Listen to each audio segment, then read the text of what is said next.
Hey guys, welcome back. This one's going to be a quick one. We're just going to talk advantages and kind of a little bit about actual fighting during the Civil War. All right. So maybe you're watching this during the weekend. Maybe you got a nice cup of coffee next to you, or tea. I don't know, Coke, maybe. I don't know.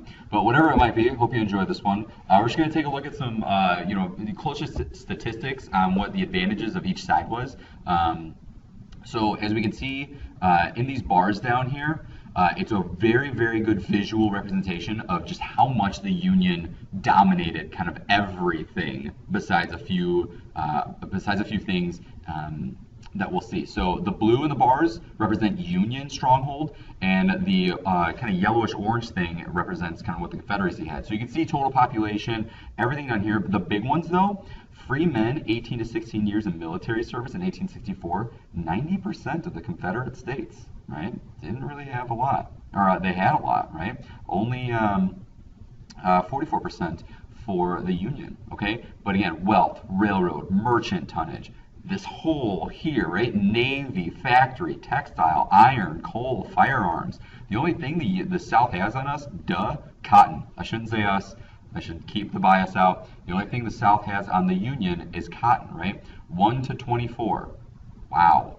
Okay, but we have wheat. Sorry, the Union have wheat, livestock, draft animals. Okay, draft animals means animals that have been selected to feed the army. Okay, farming. It's staggering, really.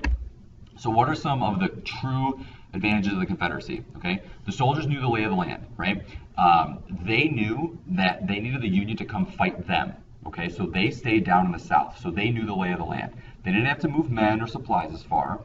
They were on the defense more than offense, and that's kind of key, right? You kind of study the other opponent, okay? And you can hide in the weeds, and you can defend, and you don't really have to make the move. And also, they had more to fight about. They had a bigger reason. Now, this is key here, okay? They were fighting to defend their way of life. The South knew that if they lost this war, their life as they know it was done, okay? Slavery, done. The kind of like social hierarchy of power with like the wealthy elite all the way down to the poor farmer. It was done, okay? And also, we talked about it the last one, but the Confederacy had the better generals, okay? Flat out the better strategy. They knew what to do. They knew how to fight better, okay? So what was some of the Union strategies? Well, the big one was the Anaconda Plan. And like most of you said in your reading quiz, it wasn't just to kind of choke them out like a anaconda. Nicknamed that because they wanted to choke them out by destroying and kind of capturing and quarantine all of their seaports.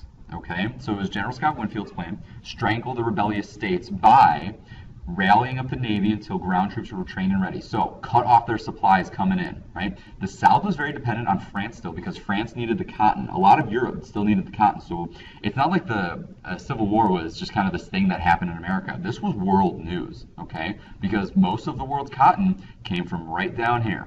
So when they knew that cotton production was kind of being either halted or maybe, what's the word I'm looking for? Maybe threatened, right? France steps in, and France funds a lot of the Confederacy. But the Union Navy blockades the southeast coast along with the control of the Mississippi. So they come from up here, and they also come from around here. So they really take out everything that the South can. The South doesn't have railroads, right? They rely on these seaports and rivers and things, right? So the Union knows that, and they take it out. Coupled with that, right, we see the Anaconda Plan in action here, coming up the Mississippi, taking New Orleans, right? This is George McClellan's vision for land battles, okay? Coming down off Appalachia, right? 3 simultaneous land assaults, taking the Mississippi, coming in from Kentucky, coming in from Virginia, North Carolina, and then continue the naval blockade to work to take control of Mississippi, all right? This is huge, man. This is huge, this Mississippi River here. It takes it everywhere.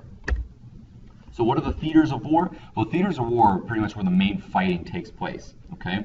Big time up around Washington, right? Always fighting for the capital, and then down here in the South. Now, this is very, very interesting, this theater of war down here. There was fighting in Texas, right? Big time slaveholding state, needed to know what was going to happen. The Civil War, what we were talking about was like the news and how people kind of found out about this. Fighting was still being conducted down in this territory around here when there was surrender.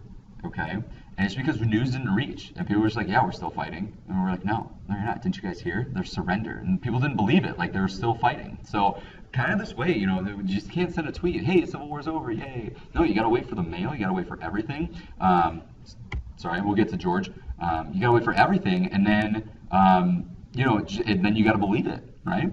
So, very interesting the way that the battles were fought and the way the battles were kind of conducted. Okay, and next time we're going to talk about the battles and kind of the timeline of the Civil War. Okay, so in terms of that, I bid you farewell. Enjoy your coffee, and we'll see you next time. Bye.